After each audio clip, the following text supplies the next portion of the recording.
Hi అండి, welcome to సాయిస్ kitchen. బాగున్నారండి మీరు? మేమైతే బాగున్నామండి. ఇప్పుడైతే నేను వంకాయ బజ్జీ చేసి చూపిస్తానండి. దీనికోసం అయితే నేను 2 వంకాయలను తీసుకున్నాను. ఇది టీ టైంలో ఇంకా సాయంత్రం టైంలో తినొచ్చండి. ఇవి 2 వంకాయలను అయితే నేను తీసేసుకొని ఈ విధంగా అయితే చక్రాల్లా కట్ చేసుకున్నానండి. కొద్దిగా సాల్ట్ వాటర్ తీసుకొని సాల్ట్ వాటర్లో అయితే ఈ విధంగా కట్ చేసుకోవాలి. కట్ చేసి వేసుకోవాలి. ఎలా కట్ చేయాలో చూపిస్తానండి. చూడండి, దీనిపైన ఉన్న మూటకు తీసేసుకోవాలి. వంకాయ పైన మూటకు ఉంటుంది కదండి, అది తీసేసుకొని ఈ విధంగా మీకు ఎంత పల్చగా ఇంకా మీకు చేయగలరో అంత పల్చగా చేసేసుకోవాలి. ఈ విధంగా చూడండి, ఈ విధంగా అయితే కట్ చేసుకోవాలండి పల్చగా. ఈ విధంగా చేసేసుకొని సాల్ట్ వాటర్లో వేసుకుందాం.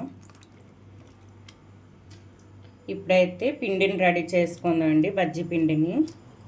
ఇది పక్కన పెట్టేసుకొని బజ్జీ పిండిని అయితే రెడీ చేసుకుందాం. ఇలా సాల్ట్ వాటర్లో వేసుకోవడం వల్ల మీకు నల్ల పడవండి. మీరు ఎంత లేట్ అయినా సరే ఇదే విధంగా ఉంటాయి. ఇదైతే పక్కన పెట్టేసుకుందాం అండి. ఇప్పుడు ఒక బౌల్ తీసేసుకుందాం.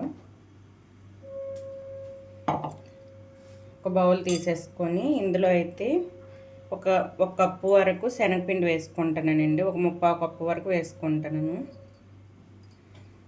ఇందులో ఒక 2 టేబుల్ స్పూన్ల వరకు వరిపిండి అండి, బియ్యం పిండి. ఇందులోని కొద్దిగా పసుపు,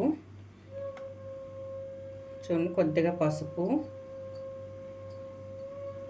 కొద్దిగా మీరు తినే పట్టి చూసుకొని కారం వేసుకోండి. నేనైతే 1 టేబుల్ స్పూన్ వరకు వేసుకుంటానండి. ఇందులోని కొద్దిగా గరం మసాలా, కొద్దిగా జీలకర్ర పొడి అండి, కొద్దిగా ధనియా పొడి,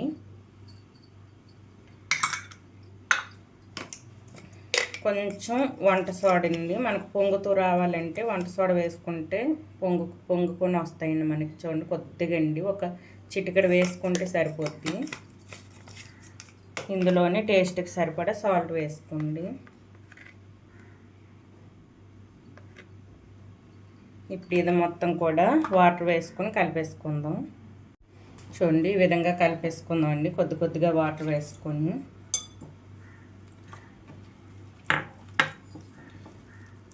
పల్చగా కాకుండా కొద్దిగా తిక్కుగా ఉండేటట్టు కలిపేసుకోండి. చూడండి, ఈ విధంగా కలిపేసుకొని ఇందులో అయితే వంకాయ ముక్కలను వేసుకొని ఎక్కువ కోటింగ్ పెట్టకుండా కొద్దిగా అంటున్నట్టు వేసుకోవాలండి. చూడండి ఈ విధంగా. ఇప్పుడు ఆయిల్ కూడా వేడి చేసేసుకున్నాను. ఇప్పుడు పూర్తిగా ఇది సిమ్లో పెట్టేసుకొని వేసుకుందామండి.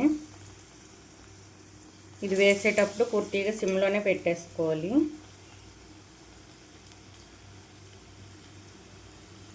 చూడండి, ఈ విధంగా అన్నీ కూడా ఇదే విధంగా వేసుకుందాం. ప్యాన్కి ఎన్ని సరిపోతాయో అన్నీ వేసుకోండి. ఈ విధంగా వేసుకోవాలండి. మొత్తం కూడా ఇదే విధంగా వేసుకొని ఫ్లేమ్ మీడియంలో ఉంచేసుకొని వేయించుకోవాలండి. చూడండి, ఈ విధంగా వేసేసుకొని 2 వైపులా కూడా తిప్పేసుకోవాలండి. ఫ్లేమ్ మీడియంలోనే ఉంచేసుకొని ఇది మంచిగా కాల్చేసుకోవాలి. చూసారా, మనకైతే కలర్ కూడా మారింది. ఈ విధంగా అయితే 2 వైపులా కూడా తిప్పుకుంటూ వేయించుకోండి. మంచి గోల్డెన్ కలర్ వచ్చేంత వరకు వేయించుకోవాలండి. చూడండి, మనము వంట సోడా వేసాం కదండి, అందుకోసం చూడండి పొంగుతూ వచ్చాయి. ఇప్పుడు పూర్తిగా ఇది మీడియంలో ఉంచేసుకొని మంచి కలర్ వచ్చేంత వరకు వేయించి తీసేసుకోవాలండి. ఇది వేగిన తర్వాత చూపిస్తానండి. చూడండి, ఈ విధంగా మంచి కలర్ రావాలి, గోల్డెన్ కలర్ వచ్చేంత వరకు ఇదే విధంగా వేయించుకోండి. 2 వైపులా తిప్పుకుంటూ వేయించుకోవడం వల్ల 2 వైపులా కూడా మంచిగా కాలుతుందండి మనకి. ఈ విధంగా వేయించుకొని తీసేసుకుందాం.